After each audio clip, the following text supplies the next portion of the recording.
पूरी सृष्टि में सिर्फ मनुष्य ही ऐसा जीव है जिसको परमेश्वर ने बुद्धि दी, जिसको परमेश्वर ने सोचने की क्षमता, शक्ति, माइंड जो है वो पावर परमेश्वर ने उसको दी।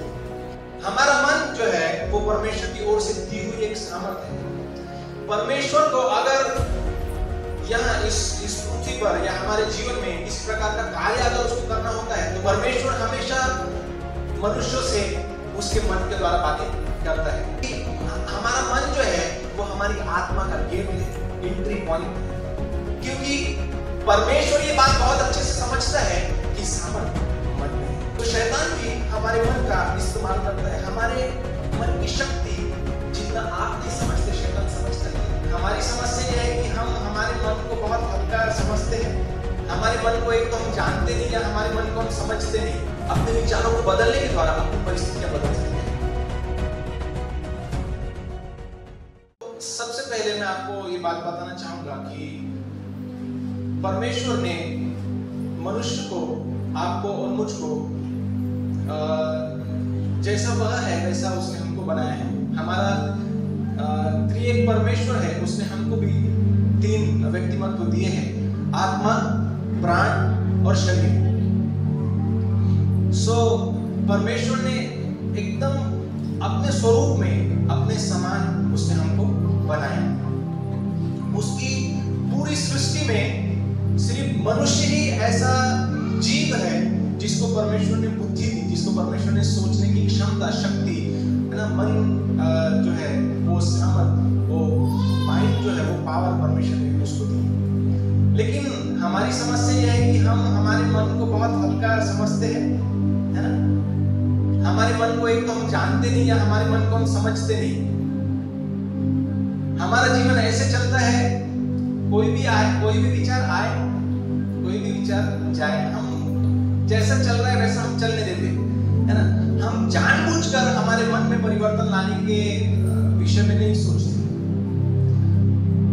हमारा मन जो है वो परमेश्वर की ओर से दी हुई एक सामर्थ्य है।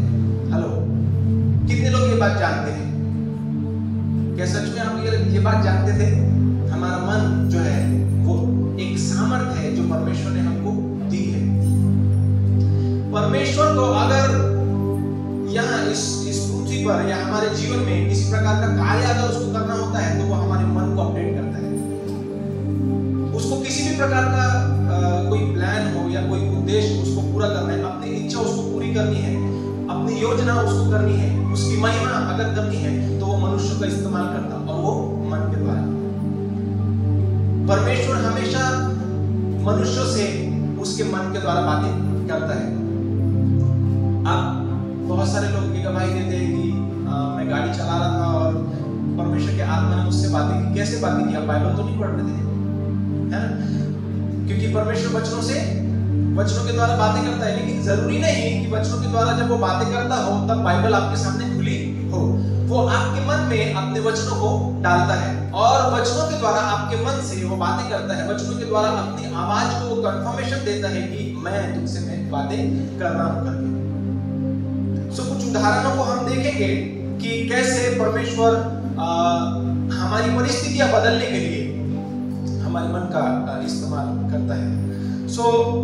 अब्राहम और सारा के विषय में हम सभी जानते हैं। अगर आप पढ़ना चाहते हैं तो 17 अध्याय उत्पत्ति का उसका वचन 5 और वचन 15 में हमको देखने के लिए मिलता है कि परमेश्वर ने जब उसने अब्राहम को आशीर्वादित करना चाहा, जब उसको आशीष देनी चाहिए तो उसको उन्नत पिता से बहुत सी जातियों का पिता उसने बनाया। तो कैसे उसने किया?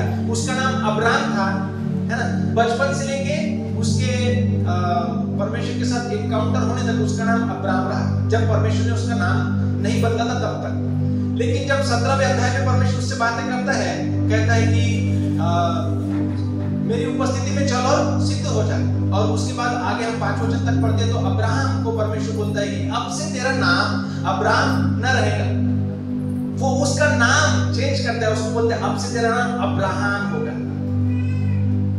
उसने जो वो बचपन से सुनता आया था अपने माँ बाप से, अपने रिश्तेदारों से, आसपास के लोगों से, जो लोग उसको जानते थे, हमेशा उसको जब संबोधित करते थे, उसको जब बुलाते थे तो वो कहते थे अब्राहम, अब्राहम तू कहाँ जा रहा है? अब्राहम तू यहाँ। जब परमेश्वर ने उसका नाम चेंज किया, बदल दिया, तब उसने उसके मन की परिस्थिति को बदल दिया। उसने उसको उसके जीवन की परिस्थिति बदलने के लिए उसके मन को पहले बदला, उसके मन को अपडेट किया। उसने अब्राहम से अब्राहम उसके मन में फिट किया, फिर वो अपने आप को अब्राहम बुलाना शुरू किया। उसी के समान सारा के साथ भी हम देखते हैं 15वें वचन में, इसी 17वें अध्याय में उत्पत्ति के, उसने अब्राहम को कहा कि अब से तेरी पत्नी का नाम सारा नहीं होगा परंतु सारा। तो उसने अपनी पत्नी को, जो जब से उसकी शादी हुई होगी या बचपन से जब वे एक दूसरे को जानते थे, क्योंकि हम जानते हैं कि अब्राहम जो है, सारा जो है बहन भाई थे, एक माँ बाप से नहीं पर वो चाचा की उसकी बेटी थी, तो बचपन ही से वे एक दूसरे को जानते थे, तो वो बचपन से उसको सारा के नाम से जानता था। लेकिन जब परमेश्वर ने बातें की, परमेश्वर ने अब्राहम को यहाँ बदला। जब उसका मन में उसने उनके नाम बदले, तब उनकी परिस्थितियां कुछ सालों के बाद में बदली। सो परमेश्वर को अगर आपके जीवन में कोई बदलाव लाने की अगर जरूरत है, कोई अगर वो बदलाव करना चाहता है, तो वो सबसे पहले आपके मन को बदलने की इच्छा रखता है। क्योंकि परमेश्वर ये बात बहुत अच्छे से समझता है कि सामर्थ्य मन में है। अगर आपको आपकी परिस्थिति बदलना है तो आपको पावर दी गई है, आपको सामर्थ्य दी गई है। मैं पवित्र आत्मा वाली सामर्थ्य की बात नहीं कर रहा हूं, ठीक है? जो सामर्थ्य परमेश्वर ने आपको दी है ना, सबकॉन्शियस माइंड या फिर पावर ऑफ थॉट, है ना, ह्यूमन माइंड पावर। परमेश्वर ने आपको जो बुद्धि दी है, जो विचार करने की जो शक्ति दी है, वो सामर्थ्य है। मुझे नहीं पता, मैं ये बोलना चाहूंगा कि आप इसको सिर्फ एक संदेश के तौर पर मत लो, परंतु इसको समझने की कोशिश करो। आपका मन एक सामर्थ्य है, आपका मन जो है, आपके विचार करने की जो क्षमता है, वो एक शक्ति है। आप अपने विचारों को बदलने के द्वारा अपनी परिस्थितियां बदल सकते हैं। अपने विचारों को अगर आप नकारात्मक बातों से भर लेंगे तो आप उसके रिजल्ट अपने जीवन में देखोगे। टोटली नेगेटिव थॉट्स अगर आपके मन में आते हैं, है ना, तो आप डर में, चिंता में, निराशा में, गरीबी में, है ना, तकलीफ में, समस्या में आप चलोगे, क्योंकि आपके मन में वही भरा है। हर छोटी छोटी बात में आपको डर लगता है, हर छोटी छोटी बात में आप चिंता करते हैं, हर छोटी छोटी बात में आप गहन विचार करते हैं, निर्णय नहीं ले पाते, क्योंकि आप नहीं जानते कि इस सामर्थ्य को जो परमेश्वर से आपको मिली है, इस बुद्धि को, इसका इस्तेमाल कैसे करना चाहिए। सो परमेश्वर जब आपकी परिस्थिति बदलना चाहता है, तब वो आपके मन में कार्य करता है। गिदोन के साथ भी हम देखते हैं न्यायों की पुस्तक उसके 6वें अध्याय में वचन 11 से 14 अगर आप पढ़ें, गिदोन नाम का एक इजरायली व्यक्ति जो छोटे गोत्र से है, वो मिधानी जो लोग हैं, मिधानी जाति के जो लोग हैं, उनके डर के कारण वो अपना धान्य छुपा रहा है रस कुंड में, है ना, दाखरस के कुंड में। और परमेश्वर का दूत उसको दर्शन देके ये बोलता है, हे शूरवीर शूरमा। तो ये एक व्यक्ति, ऐसा व्यक्ति जो डर रहा है, डरपोक है, जिसको परमेश्वर के उन अद्भुत कार्यों पर भरोसा नहीं, जो उसके पुरखाओं ने उसको सुनाया था कि कैसे परमेश्वर हमको मिस्र देश से निकाल लाया है, अद्भुत चमत्कार करके, वो उन बातों को केवल कथा या कहानी जानकर घबरा रहा है, डर रहा है, क्योंकि उसके मन की परिस्थिति चेंज नहीं थी। और डर के कारण वो अपना धान्य मिधानियों से छुपा रहा है कि कहीं वो उनको, उनके नगरों को नुकसान करके, उनको मार के, उनका जो धान्य है वो चुरा न ले, उनको लूट न ले। सो वो छुपा रहा है। लेकिन जब परमेश्वर उसको दर्शन देता है, उसने ये नहीं बोला कि गिदोन तू छुपा मत, तुझको छुपाने की जरूरत नहीं, तू इजराइलियों की ओर से लड़ और परमेश्वर तेरे संग है। सबसे पहले उसने उसके मन की परिस्थिति को चेंज किया। उसने बोला, हे शूरवीर शूरमा। जबकि हम जानते हैं कि गिदोन जो था वो डरपोक व्यक्ति था, डर रहा था। उसके पास कारण थे बताने के लिए, मैं कैसे छुड़ा सकता हूं प्रभु, मैं तो छोटे गोत्र से हूं। सो परमेश्वर को जब आपके जीवन में किसी प्रकार की परिस्थिति को बदलना होता है, तो इनडायरेक्टली, है ना, क्योंकि वो प्रभु है, वो सामर्थ्य है, इनडायरेक्टली किसी परिस्थिति को सडनली चेंज नहीं कर देता।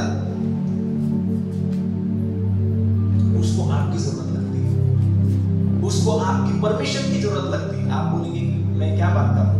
यस, परमेश्वर को आपके जीवन में काम करने के लिए आपकी परमिशन की जरूरत लगती है, क्योंकि हम उत्पत्ति में पढ़ते हैं कि परमेश्वर ने पृथ्वी जो है मनुष्य को दी है।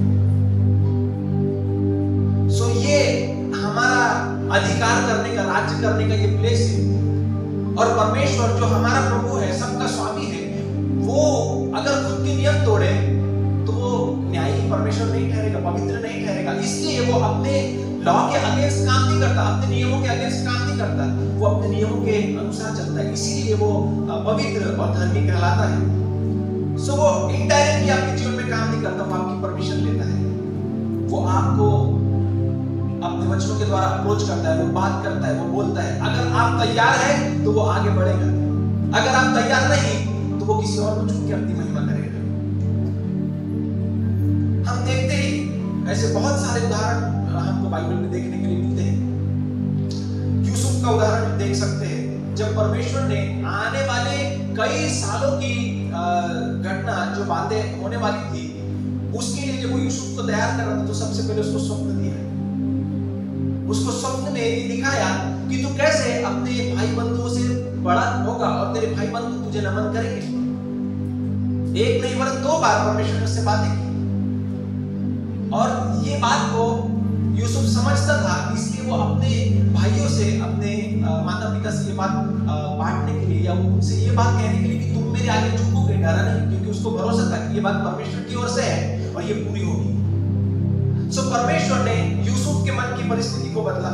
मूसा के विषय में हम जानते हैं, मूसा भी जब मिस्र से वो आया, हम जानते हैं जब परमेश्वर ने उसको जलती हुई झाड़ी में दर्शन दिया तो मूसा की कैसी परिस्थिति थी। वो भेड़ बकरी चरा रहा था, अपने मन में पूरी रीति से नकारात्मक था। जब परमेश्वर ने उसको दर्शन दिया तो वो बहुत सारे रीजंस जो है परमेश्वर को दे रहा था, बहुत सारे कारण दे रहा था कि प्रभु मैं तो बोलने में भद्दा हूँ, अरे वो मेरा विश्वास तो नहीं करेंगे, मैं क्या बोलूंगा, किस नाम से मैं जाऊँ, बहुत सारे कारण मूसा जो है परमेश्वर को दे रहा था।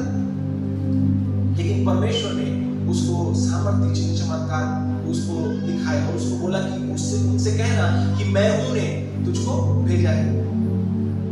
अगर मान लो, अगर मूसा जो है अगर परमेश्वर को जिद पर अड़े रहता और वो मना करता तो क्या परमेश्वर इस्राएलियों का छुटकारा नहीं करवाता? वो किसी और व्यक्ति को चुनता या कुछ साल और वो रुकता, लेकिन परमेश्वर काम करता है। सो अगर आप दरवाजा नहीं खोलते, अगर आप तैयार नहीं है, तो परमेश्वर दूसरों को उठाकर अपनी महिमा करता है। सो ऐसे बहुत से उदाहरण दाऊद का, यिर्मयाह का हम देखते हैं। यिर्मयाह के भी जब इनकाउंटर आप पढ़ते हैं यिर्मयाह के पहले अध्याय में, तो परमेश्वर से कहते हैं कि जब तू गर्भ में रचने के पहले मैंने तुझ पर चित्त लगाया। तो वो कहते हैं प्रभु ये कैसे हो सकता है, मैं तो एक बालक हूं, मैं तो छोटा लड़का हूं। तो परमेश्वर से कहता है मत कह कि मैं सिर्फ लड़का ही हूं, और अपना वचन उसके मुंह में वो डालता है। तब जाके यिर्मयाह को भविष्यवक्ता उसने बनाया। सो परमेश्वर जो है जब कभी उसको आपके जीवन में काम करना हो तो वो आपके इस माइंड पावर की, है ना, आपको जो शक्ति दी है उसका इस्तेमाल वो करता है। डायरेक्टली वो आपको चेंज नहीं करता, आपकी परिस्थिति डायरेक्टली वो नहीं बदलता, आपके मन की शक्ति के द्वारा, अपनी शक्ति के साथ, अपनी इच्छा के साथ, अपनी योजना के साथ वो बदलता है। इसी के समान मैं आपको बताता हूँ, जैसे परमेश्वर काम करता है वैसे हमारा शत्रु शैतान सेम तरीके से काम करता है, क्योंकि वो हमारे पिता को हमेशा कॉपी करता है, हमारे परमेश्वर को, स्वर्ग राज्य को, है ना, आत्मिक बातों को हमेशा कॉपी करता है। सो शैतान भी हमारे मन का इस्तेमाल करता है, हमारे मन की शक्ति जितना आप नहीं समझते शैतान समझता है। उसने हवा को कैसे बहकाया, कैसे बहकाया?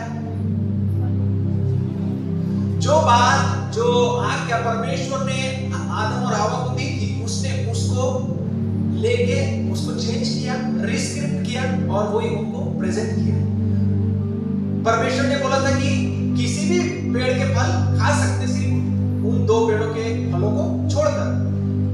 शैतान ने उसी वचन को लिया, उसी आज्ञा को, उसी संदेश को, उन्हीं शब्दों को लिया और उसको बदल दिया और कहता है कि अरे मैंने सुना है कि तुम किसी भी पेड़ के फल नहीं खा सकते। वो बोलते नहीं नहीं ऐसा नहीं है, हम तो किसी भी पेड़ के फल खा सकते हैं सिवाय उस 2 पेड़ों के।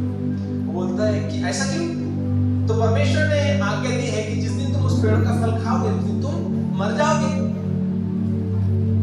तो वो बोलता है कि नहीं नहीं, ये बात सही नहीं है, कि परमेश्वर को पता है जिस दिन तुम उस पेड़ का फल खाओगे तुम्हारी आंखें खुलेगी और तुम उसके समान हो जाओगे। इस तरीके से शैतान ने हवा को बहकाया। समझ रहा आपको मैं क्या बताना चाहता हूँ? शैतान ने जोर जबरदस्ती करके उसके मुंह में फल नहीं ठूसा कि वो पाप हो जाए, उसने यहां पर चेंज किया। यहां जब वो चेंज हो गए तो परिस्थिति अपने आप बदल गई। उनके जीवन में बदलाव आ गए। अचानक जो वे नग्न थे फिर भी लजाते नहीं थे, क्योंकि वो परमेश्वर की महिमा से कवर थे, परमेश्वर की महिमा से ढके थे। उस फल को खाने के बाद उनकी मन की आंखें खुल गई और आत्मिक आंखें बंद हो गई। आत्मिक रीति से वो मर गए न। परमेश्वर की उपस्थिति में उनको अभी डायरेक्ट एंट्री नहीं थी, तो उनको एक दूसरे की नग्नता देखी और वो शर्मा के भागे और अपने लिए उन्होंने कपड़े तैयार किए। शैतान, मैं फिर ये बात कहता हूं कि वो आपके मन का इस्तेमाल करता है और हम नहीं समझते हमारे मन में, हमारा मन कितना पावरफुल है, हमारा मन कितना कारगर, कितनी काम की चीज है। हम जैसा चलता है वैसा उसको चलने देते हैं। अगर आप रोमियो की पुस्तक में पढ़ते हैं तो वहां पर लिखा है, पौलुस बोलता है कि क्या मैं अपने अंगों को लेके अधर्म के हथियार होने के लिए सौंपूं? वो बोलता है कि अपने अंगों को धर्म के हथियार होने के लिए सौंपूं। तो हम कैसे हमारे अंगों को धर्म के हथियार होने के लिए सौंप सकते हैं? जब हम पाप करते हैं तो हम पाप के दास होते हैं और हम अपने अंगों को अधर्म के हथियार होने के लिए शैतान को सौंप रहे और परमेश्वर की महिमा का कारण नहीं होते। सो अगर हम पाप के गुलाम हैं, हमारा मन अगर कमजोर है या फिर हमने उन बुरे विचारों के अधीनता में खुद को दे दिया है, तो हम पाप के अधीन में जिएंगे और हम प्रार्थना करते हैं और इच्छा रखते हैं कि प्रभु इन आदतों से मुझको छुड़ा, मुझ पर दया कर। मुझको नहीं समझता क्या करना चाहिए। परमेश्वर बोलता है बेटा तेरे पास सामर्थ्य है, तो उसको समझ नहीं आता इसको कैसे काम मिला।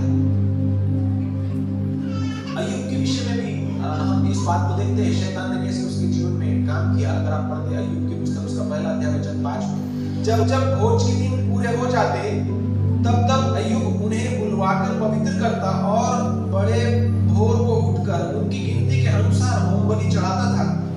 क्योंकि अब यहाँ वो बात है जो अय्यूब अपने मन में सोचता है, जो शैतान की ओर से वो विचार था। क्योंकि अय्यूब सोचता था कदाचित मेरे लड़कों ने पाप करके परमेश्वर को छोड़ दिया हो। इसी रीति अय्यूब सदैव किया करता था। अभी जब हम इस चीज को पढ़ते हैं, इस लाइन को पढ़ते हैं, तो हमको ये देखने के लिए मिलता है कि यार ये विचार तो अच्छा है, ये विचार तो अच्छा है कि अरे मेरे बेटे बेटियों ने पाप किया होगा तो ये तो भला है ना कि मैं उनका अभिषेक करूं, उनके लिए बलिदान चढ़ाऊं और उनके प्राणों को छुड़ा लूं। ये हमको अच्छा लगता है क्योंकि इसमें गलत कुछ भी नहीं, धार्मिक है। ऐसा लगता है प्रभु बात कर रहे हैं, यानी प्रभु ने मेरे मन में डाला कि मैं अपने बेटों की सुरक्षा के लिए इस काम को करूं।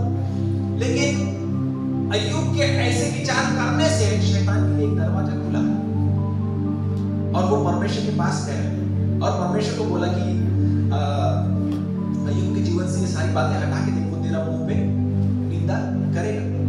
और परमेश्वर ने जब उसको परमिशन दी, उसका कारण अय्यूब के विचार थे। वो उसमें लिखा है कि वो ऐसा ही हमेशा, ऐसा ही सदैव ऐसा ही किया करता था।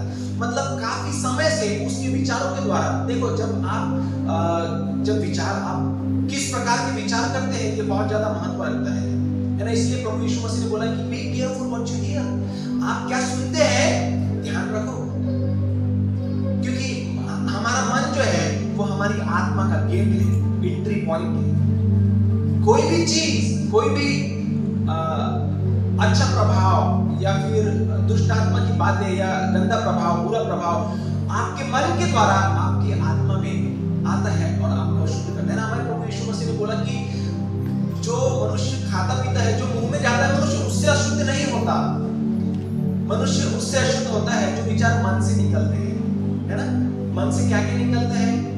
वो सारी बुरी बातें, वो सारे बुरे विचार हमको अशुद्ध करते हैं। सो जिस तरीके का हमारा विचार व्यवहार होगा, वैसे ही हमारा स्वभाव होगा, वैसे ही हमारा जीवन या हमारा दिनचर्या होगा। सो अय्यूब जब ये सोचता था, ये विचार करता था कि शायद मेरे बेटों ने परमेश्वर के विरुद्ध में पाप करके परमेश्वर को त्याग दिया होगा, वो इस डर से बलिदान चढ़ा के परमेश्वर की आराधना करता था।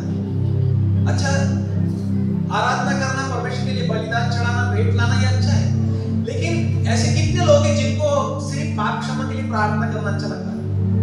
हे प्रभु, मैंने आज बहुत पाप किया, मेरे को क्षमा कर प्रभु, मेरे मुंह से झूठ निकल गया, मैंने गाली बंदी करूं, मैंने गुस्सा कर दिया, रोज आपको पाप क्षमा के लिए प्रार्थना करना अच्छा लगता है?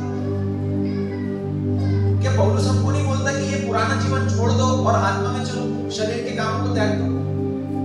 किसको अच्छा लगता है हर दिन पाप के लिए प्रार्थना करना? हम सभी का ये हृदय है, हम सभी का ये इच्छा है, दिल है, की इच्छा है, तमन्ना है कि हम अपने परमेश्वर के पास धन्यवाद की भेंटें लेकर जाएं, है ना? प्रेम के खातिर उसकी आराधना करें, उसने जो उपकार किए हैं उसके प्रति उपकारी होकर हम उसकी आराधना करें। लेकिन अय्यूब ये करता था क्योंकि उसको डर रहता था कि मेरे बेटों ने कोई पाप किया होगा। सो जब वो ये विचार करता था, शैतान को वो अट्रैक्ट करता था। जब आप विचार करते हैं, आप बहुत सारे प्रभाव को अपने ओर अट्रैक्ट करते हैं। आप जानते हैं इस बात को, अपनी ओर आप उन चीजों को आकर्षित करते हैं। इसीलिए बाइबल में लिखा है कि सबसे अधिक अपने मन की रक्षा कर, क्योंकि जीवन का मूल स्रोत वही है। सो आप कैसा विचार करते हैं या कैसे विचारों को एंटरटेन करते हैं, कैसे विचारों को अपने मन में आने देते हैं, ये बहुत ज्यादा महत्व रखता है।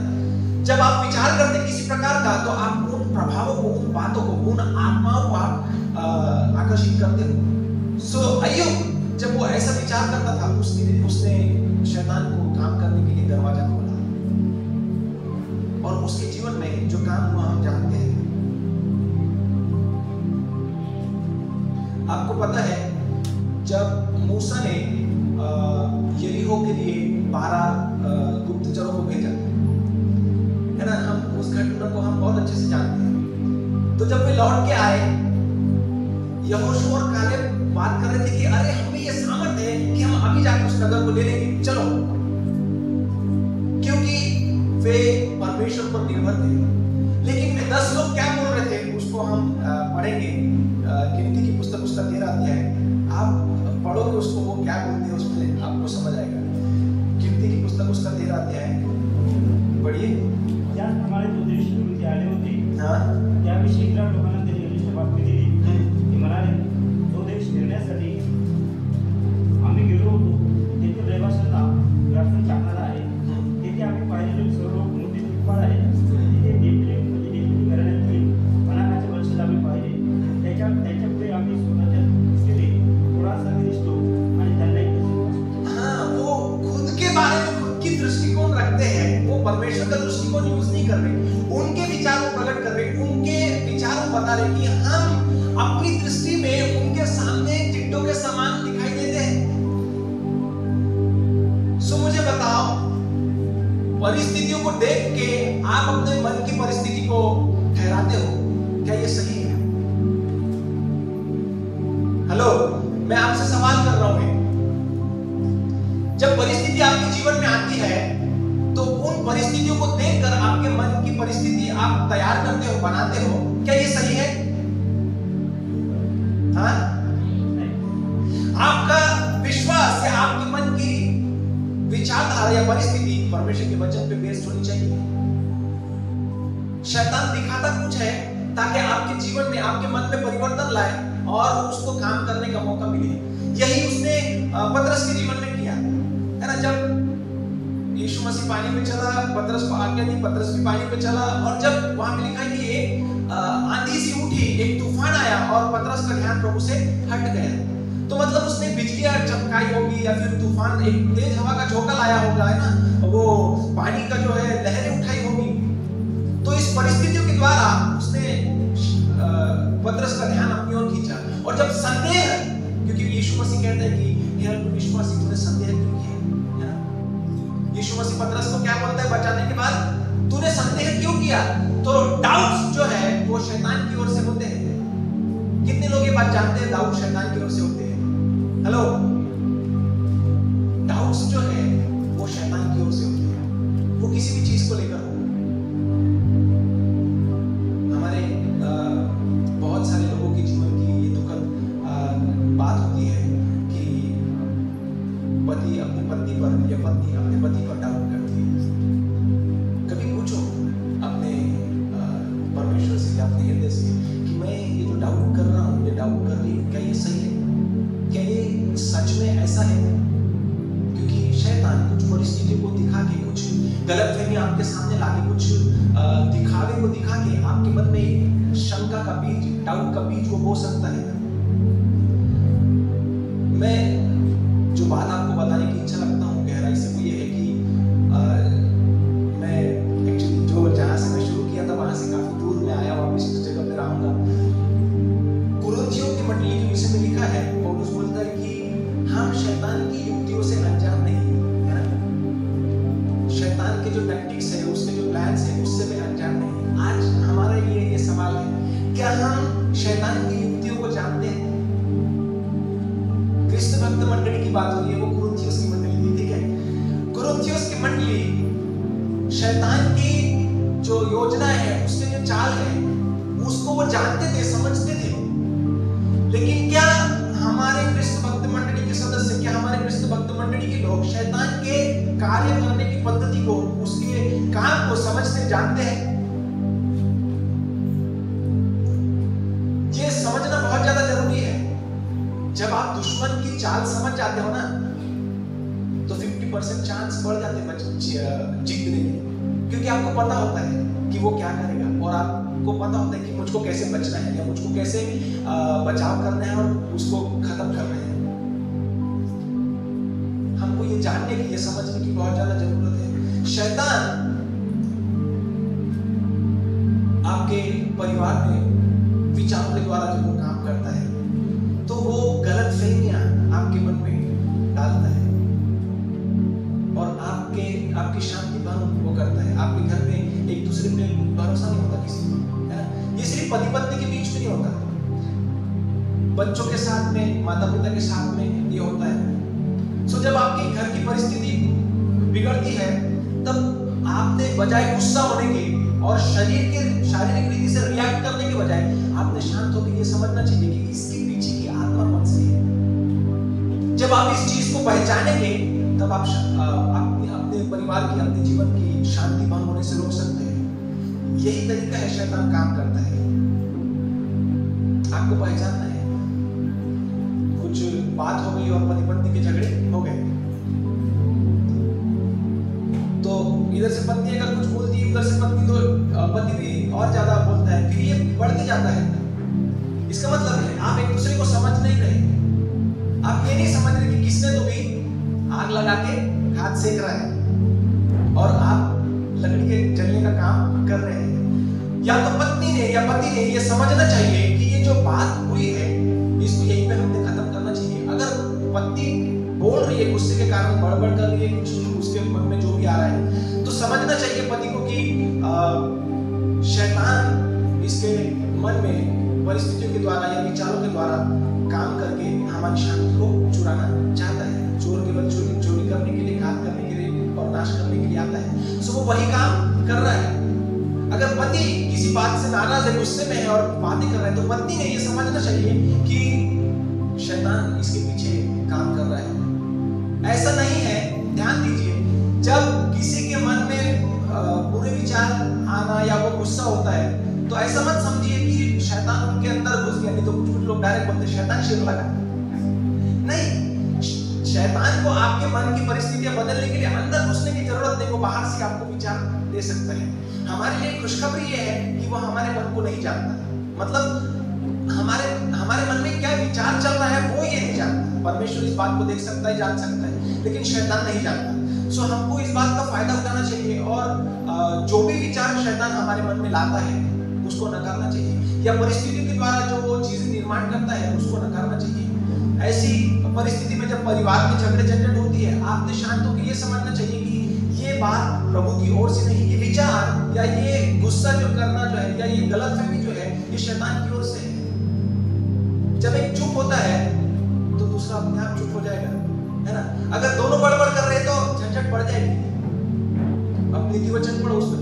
बारे में बुद्धिमानी की बात कही गई है, चुप रहने को। सो जब ऐसी परिस्थिति में आप पढ़ते हैं, घर में किसी के साथ भी आपकी कोई झंझट होती है, बाहर किसी के साथ भी आपकी कोई झंझट होती है, तो आपने ये पहचान लेना चाहिए कि ये शैतान की ओर से है, और आप अपने दैवीय स्वभाव को आपने प्रकट करना चाहिए, आत्मिक स्वभाव को, आत्मिक बुद्धि को प्रकट करना चाहिए और आत्मा के अनुसार चलने को चुनना चाहिए। सो गिनती की पुस्तक में जहां हम उन 12 जासूसों के बारे में देख रहे थे, तो वो अपने ही विचार प्रकट करके ये बोलते हैं कि हम उनकी दृष्टि, अपनी दृष्टि में उनके सामने तीतों के समान दिखाई देते हैं, और ऐसे ही उन्होंने ठहरा दिया था कि हम उनके सामने कुछ भी नहीं, वो हमको कुचल डालेंगे। इसलिए ये विचार जो था ये उनकी ओर से नहीं था। देखो, हमारा मन जो है उसमें 3 विचार, 3 तरीके से बोल सकते हैं, 3 रास्तों से विचार आते हैं। एक तो आपके खुद के विचार है, दूसरा परमेश्वर आपको विचार देता है, तीसरा हमारा शत्रु शैतान जो है आपको विचार देता है। सो जब आप विचार कर रहे हैं, आपको बहुत ध्यानपूर्वक सोचना चाहिए, क्योंकि शैतान क्या करता है, हर एक विचार की शुरुआत मैं से करता है, और आपको ऐसा लगता है कि मैं ही सोच रहा हूँ। इनको भी ऐसा लग रहा था कि हम ही सोच रहे हैं, उनको ऐसा लग रहा था कि ये यार ये वास्तविक परिस्थिति है, उनकी हाइट देखो, वो लोग देखो कितने भयानक है, हम देखो हमारी हाइट छोटी है, हम तो ऐसे योद्धा भी नहीं है। वो परिस्थिति के द्वारा उन्होंने अपने माइंड सेट तैयार कर लिया, और जिस समय हमारे मन में माइंड सेट है ना, जिसको हम बोलते हैं कि मजबूत गढ़, आपने वो घोड़े वाली कहानी प्रोइंथिया से सुनी है, लास्ट है ना, अगर वो घोड़ा अपने मन में ठान ले तो 1 घंटे में यहां से मुंबई, लेकिन समस्या क्या है, वो मन में ठानता ही नहीं। सो हमारा मन जब एक बार मजबूत गढ़ बन जाता है ना, तो वो परिस्थिति का निर्माण होना शुरू हो जाती है। सो आप शैतान के विचार को अपने विचार बना के उसको गढ़ मत बनाइए। बहुत सारे लोग बीमारियों में इसी कारण से फंसे पड़े, कुछ परिस्थितियों में इसी कारण से फंसे पड़े, कुछ गरीबी में इसी कारण से फंसे पड़े, क्योंकि वो हमेशा वही देखते हैं जो उनको दिखता है, वो हमेशा वही बोलते हैं जो उनको दिखता है। आप अगर अपने जीवन की परिस्थितियां बदलना चाहते हैं तो आपको यहां बदलना होगा। जब यहां आप बदलेंगे, आपकी परिस्थिति अपने आप बदल जाएगी। हालेलुया। ये परमेश्वर के आत्मिक संसार का या उसके वचनों का ये नियम है। उसने कहा प्रकाश हो, और प्रकाश हो गया, क्योंकि उसने अपने पूर्व ज्ञान के अनुसार देखा था सृष्टि को कैसे तैयार करना है। सो सबसे पहली चीज उसने कही प्रकाश हो। जब हमारा मन किसी चीज को हम तैयार करते हैं तो हमको उसको बोलना होता है।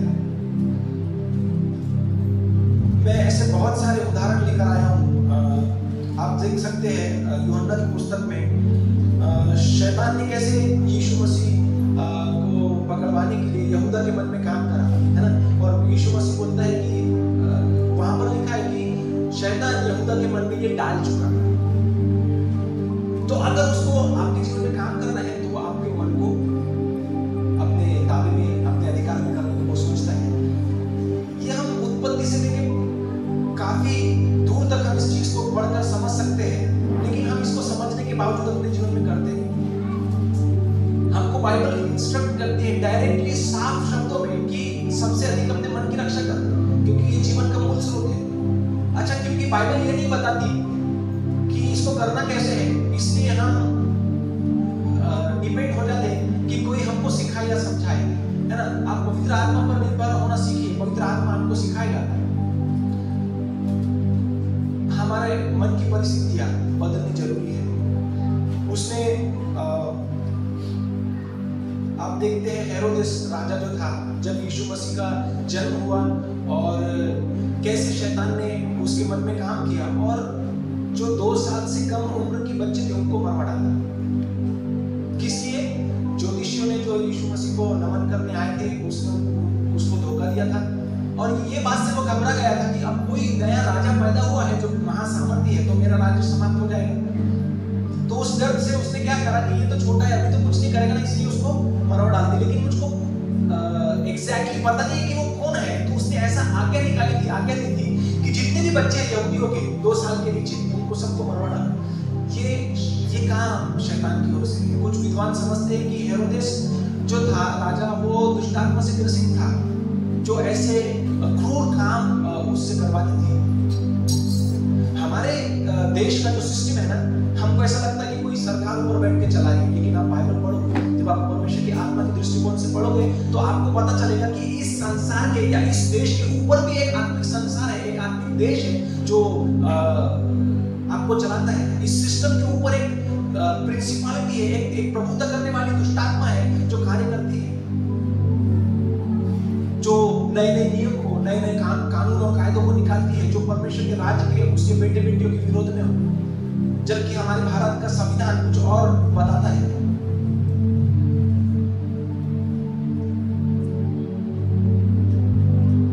सो जैसा मैंने पहले बताया कि हमारे मन की ये शक्ति, हमको ये जानना, ये समझना चाहिए कि हमारे पास अपने जीवन की परिस्थिति बदलने की सामर्थ्य है और हम अपने विचारधाराओं को बदल कर ये कर सकते हैं। सो नीति वचन का जो वचन था, हमने उसको पढ़ा। एक सुंदर उदाहरण हमको देखने के लिए मिलता है मत्ती रचित सुसमाचार उसके 9वें अध्याय में वचन, अगर आप 20 और 21 पढ़ते हैं तो वहां पर रक्तस्राव स्त्री के चलते होने की घटना है और वहां पे साफ शब्दों में लिखा है कि वह अपने मन में कहती थी, क्या लिखा है, वो अपने मन में कहती थी कि जिस समय मैं उसके वस्त्र के आंचल को छू लूंगी मैं चंगी हो जाऊंगी। सो उसने अपने मन में इस सकारात्मक विचारधाराओं का एक मजबूत गढ़ बना लिया और जिस समय ऐसी परिस्थिति आए कि प्रभु यीशु मसीह से उसका एनकाउंटर हो, तो उसने उन विचारधाराओं को क्रिया में लाया, अपने विश्वास को क्रिया में लाया और बजाय यीशु मसीह के छुए, बजाय यीशु मसीह से प्रार्थना किए, है ना, बजाय उसको यीशु मसीह ने देखा भी नहीं था, उसने बस उसके वस्त्र को छुआ और चंगे हो गए। और यीशु मसीह भी ये बात नहीं जानता था कि किसने छुआ, वो बोलता है मुझ में से सामर्थ्य निकली। सो अगर आप अपने मन के विचारों को ऐसा सकारात्मक और परमेश्वर के वचन के अनुसार मजबूत अगर आप बनाते हैं तो आप परमेश्वर की ओर से आशीष ऐसे ही प्राप्त कर सकते हैं। वेरी इजी, बहुत आसान है। आपको विश्वास करना है, आपको अपने मन की विचारधारा बदलनी है। आपकी परिस्थितियां आप बदलने के लिए अपने मन को बदलो और उसको विश्वास से बोलो। जब क्रिया करने की बात आती है तब क्रिया करो और परमेश्वर आपके जीवन में काम करेगा, क्योंकि हमारा मन, मैंने बताया कि वो एक दरवाजे का, एक गेट का काम करता है।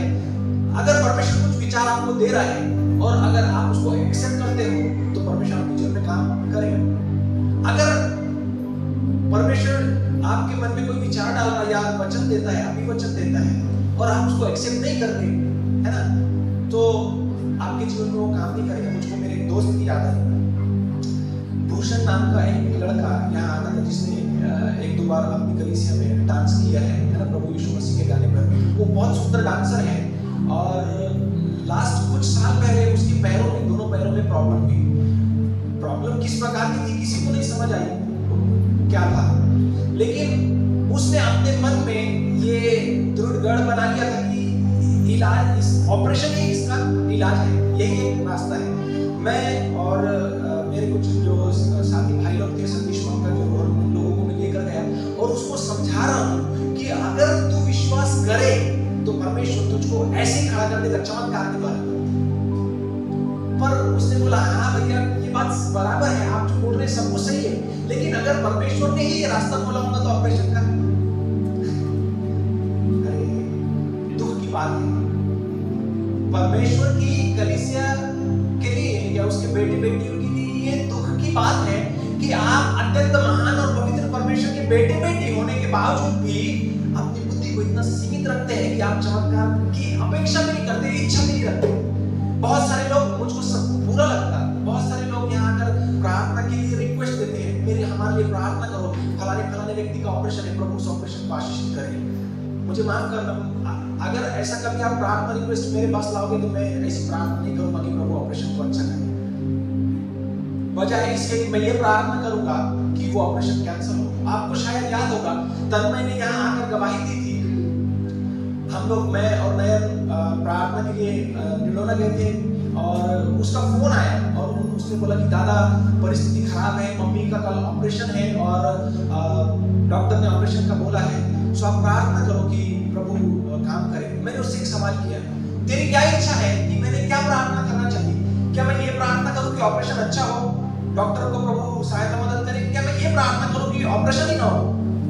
तो उसने बोला दादा ये तो अच्छा होगा कि ऑपरेशन ही ना हो। तो मैंने बोला बस इसके बाद अब कुछ भी मत बोलना, और तू आत्मा में प्रार्थना कर और उस शैतान के विरुद्ध जिसने ये परिस्थिति लाया है उसके विरुद्ध आत्मा में तू दहाड़, और हम भी अधिकार के साथ परमेश्वर के वचन के अनुसार हम प्रार्थना करेंगे और फिर अपन प्रभु की महिमा करेंगे। और आप जानते हैं कि उसने यहाँ आकर इस बात की पुष्टि की, गवाही को सबूत के साथ, मतलब उसने गवाही दी कि उसकी मम्मी का ऑपरेशन कैंसिल हो गया। ये तभी होता है, ये सिर्फ कुछ खास लोगों के लिए नहीं होता है ना। कोई भी परमेश्वर की दृष्टि में एकदम स्पेशल नहीं है, कोई भी खास नहीं है। जो अद्भुत पास्टर का नाम आप जानते होंगे, कोई भी बेनीहीन हो या कोई भी बड़े दास को आप जानते हैं, आप और वो परमेश्वर की दृष्टि में सेम है। ये अलग बात है कि वो अपनी अधिकार को, सामर्थ को, परमेश्वर के लिए अपने प्रेम को और प्रार्थना में जीवन को वो जी रहा है और हम नहीं जी रहे। ये फर्क हो सकता है, लेकिन परमेश्वर की दृष्टि में हम सभी एक समान हैं। तो ये किसी खास लोगों के लिए नहीं होता, ये हर एक के लिए होता है। ये तब होता है जब आप अपने सीमित बुद्धि को बड़ा करते हो, आप चमत्कार की अपेक्षा करते हो। मेरे प्रियो, आप अद्भुत परमेश्वर के बेटे बेटी हो, कृपया करके उसको इतना छोटा मत बनाएं। चमत्कार की अपेक्षा करें, बड़ी बड़ी और अद्भुत बातों के लिए मांगे, परमेश्वर से प्रार्थना करें। यीशु मसीह ने कहा कि जो कुछ तुम मेरे नाम से मांगोगे वो तुमको मिलेगा। सो कृपया करके अपने इस क्या बोलेंगे इसको 250 ग्राम के दिमाग के से अपने विचारों के द्वारा परमेश्वर को 250 ग्राम का मत समझो। आपकी बुद्धि में न समाए ऐसा परमेश्वर है। कोई भी विज्ञान या किसी भी चीज का ज्ञानी व्यक्ति, तत्वज्ञानी व्यक्ति परमेश्वर के प्रेम को, उसकी बुद्धि को, उसकी सामर्थ का ध्यान नहीं लगा सकता। समुद्र का एंड आपको मिल जाएगा, आकाश कितना ऊंचा है आप पता लगा सकते हैं, लेकिन परमेश्वर कितना अद्भुत और महान है उसको आप पता नहीं लगा सकते। सो ये स्त्री अपने मन में कहती थी, और जब परिस्थिति आई तो उसने छूकर चमका यीशु मसीह से खींची। दूसरा उदाहरण हमको देखने के लिए मिलता है, यीशु मसीह ने, देखो विचार करना हमारे लिए बहुत कैजुअल, बहुत नॉर्मल है। हमें कुछ भी विचार कर लेते या कुछ भी विचार आने देते। प्रभु यीशु मसीह ने बोला कि अगर तू किसी स्त्री को देखकर, मत्ती सुसमाचार उसका 5 अध्याय वचन 27 और 28 में आप देखते हैं कि अगर तू किसी भी स्त्री को देखकर अपने मन में उसको देखकर कुदृष्टि अगर डालता है, अगर पूरा विचार तेरे मन में आता है तो तू उससे व्यभिचार कर चुका। हमारे विचार कितने ज्यादा रियलिटी में है, मतलब कितने रियल है कि यीशु मसीह कह रहा है कि तुमने व्यभिचार कर लिया। ये बहुत ज्यादा सेंसिटिव है, संवेदनशील है। हम कैसा विचार करते हैं या कैसे विचारों को अपने मन के अंदर आने देते हैं। सो बी केयरफुल, आप इसको कैजुअली और नॉर्मली मत समझो, किसी भी प्रकार के विचार को अपने मन में आने दे रहे हो, है ना। हमारे साथ प्रॉब्लम क्या होती है, शैतान इतना एक्टिव है इस संसार में कि बहुत सारे सोर्सेस है उसके द्वारा वो झूठ फैलाता रहता है, हर समय झूठ फैलाता रहता है। आप इसको उठा लो, इसको खोलो, इसमें निस्ता झूठ आपको मिलेगा। टीवी खोलो, उसमें आपको निस्ता झूठ मिलेगा। शैतान आपके मन को फीड करता है, पिक्चरों के द्वारा, न्यूज़ के द्वारा, यूट्यूब में, सोशल मीडिया में, जो कुछ आप देखते हैं उसके द्वारा कहीं ना कहीं से शैतान आपको झूठ परोस रहा है, झूठ पेर रहा है आपके मन में, झूठ का बीज वो बोता है। और ऐसे चीजों को देखकर आप ये समझ लेते हैं या आपको कुछ एक नई इंफॉर्मेशन मिलती है, अरे ऐसा ऐसा नहीं खाना चाहिए, नहीं तो इससे प्रॉब्लम होता है। आपने शायद सुना होगा मछली के साथ दही नहीं पीना चाहिए। मतलब मछली जब अगर आपने खाई है उस दिन दूध या दही मत पियो, क्यों? तो वो मिक्स होकर पॉइजन होता, ऐसा उनका मानना है। पता नहीं शायद कहीं से ये ज्ञान, ये झूठ जो है उनको परोसा गया, उन्होंने वो एक्सेप्ट किया। अच्छा भैया, जब मैरिनेट करने के लिए जब मछली में दही लपेटते तब वो पॉइजन नहीं बनता क्या?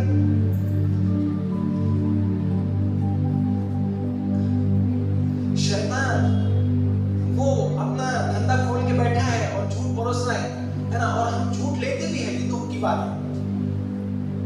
सो हमको बुद्धिमान होना चाहिए। इस संसार के अंत में हमको बहुत ज्यादा जागृत होना चाहिए। सो आखिरी बात, अभी हमको करना क्या है? सबसे पहले तो आपको ये समझना है कि आपका मन एक शक्ति है, एक पावर है, वो एक दरवाजे का काम करता है ना? वो आत्माओं को आकर्षित करता है जब आप कोई किसी प्रकार के विचार करते हो, वो प्रभाव को आकर्षित करता है जब आप किसी प्रकार के विचार करते हो। दूसरी चीज, इसको साधारण मत समझो, है ना? ये बहुत ज्यादा संवेदनशील है।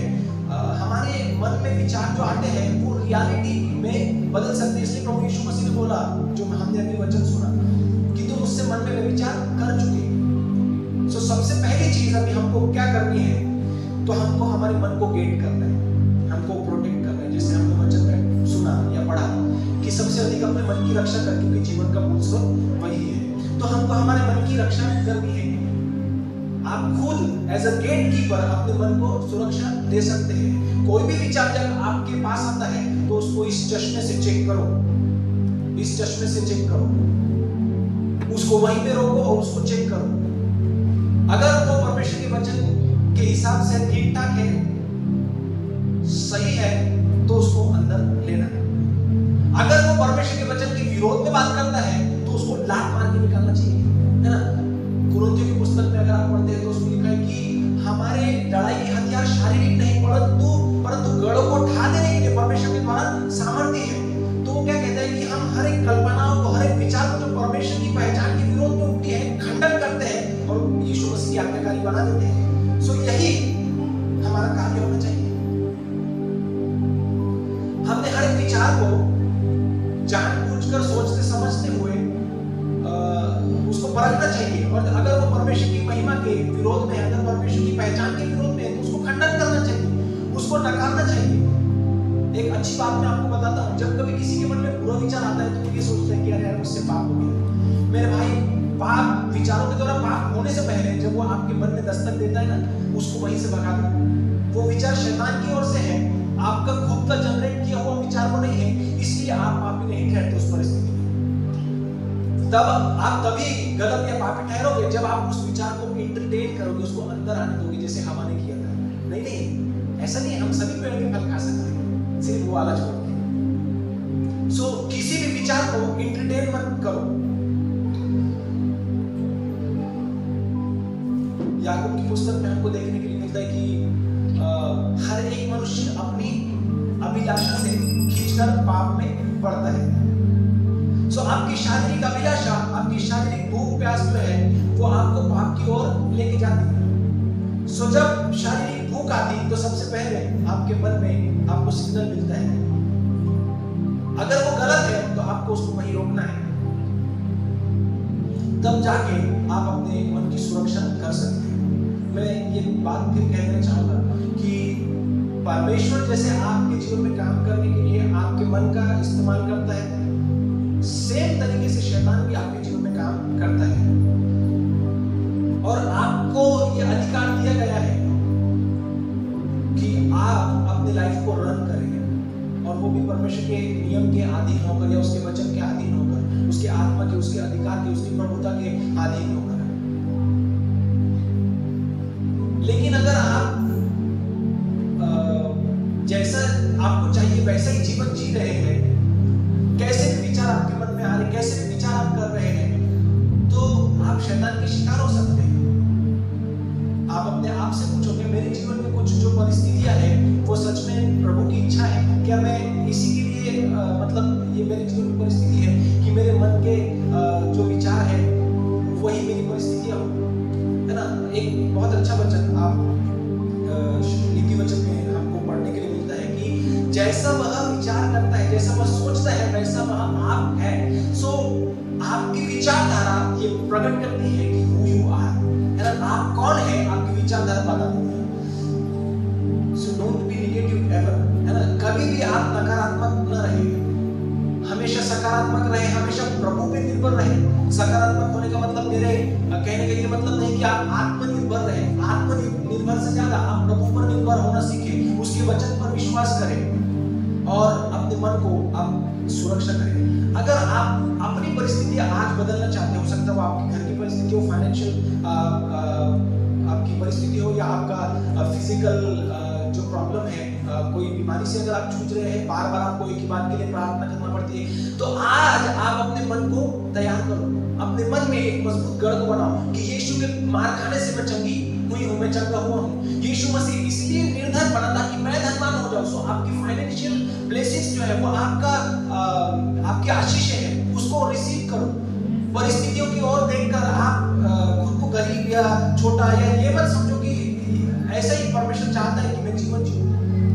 परमेश्वर क्या अपने बेटे बेटियों को इतना नहीं दे सकता जो अत्यंत महान धनवान है ना, सब कुछ पुरौठा करने के लिए वो सामर्थ्य है। अरे इजरायली लोगों के कपड़े चप्पल या जो कुछ वो यूज करते थे, जितने साल वो चले वो फटे नहीं कभी।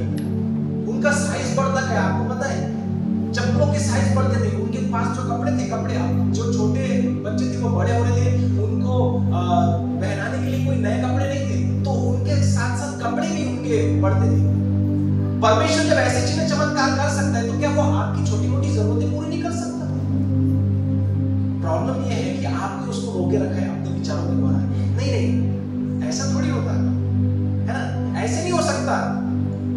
किसी के लिए होता होगा, उसके लिए तो फलानी ढीम की जगह जाके वो बड़े मास्टर से प्रार्थना करानी पड़ेगी तो प्रभु अद्भुत काम करेगा। अरे कुछ भी हो सकता है अगर आप तैयार हो तो, है ना। परमेश्वर का वचन लिखा है कि मनुष्यों से तो ये असंभव है परंतु परमेश्वर से सब कुछ संभव है। हालेलुया।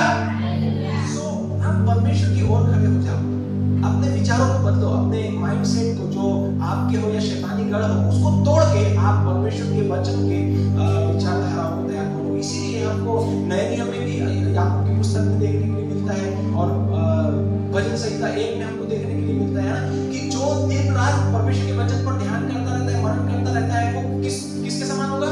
उस वृक्ष के समान होगा जो अपनी ऋतु में फल देता है, जिसके जो पत्ते कभी नहीं मुरझाते, जो अपनी जड़ों को बहती नालियों के किनारे लगाया गया है। क्योंकि परमेश्वर का वचन हमेशा आपको ऊपर रखता है। हालेलुया। क्योंकि परमेश्वर ने कहा कि मैंने तुमको पूंछ नहीं परंतु सिर बनाया है। सो अगर आप अपने जीवन को, अपनी परिस्थितियों को आज बदलना चाहते हैं तो ये ऑल ऑफ अ सडन नहीं हो गया ना, जैसे मैंने कहा आज। तो आज आप अपने मन को तैयार करें, अपने मन में परमेश्वर के वचनों को जगह दें, उसको मजबूत गढ़ बनाएं और आपकी परिस्थिति अपने आप बदल जाएगी। हालेलुया।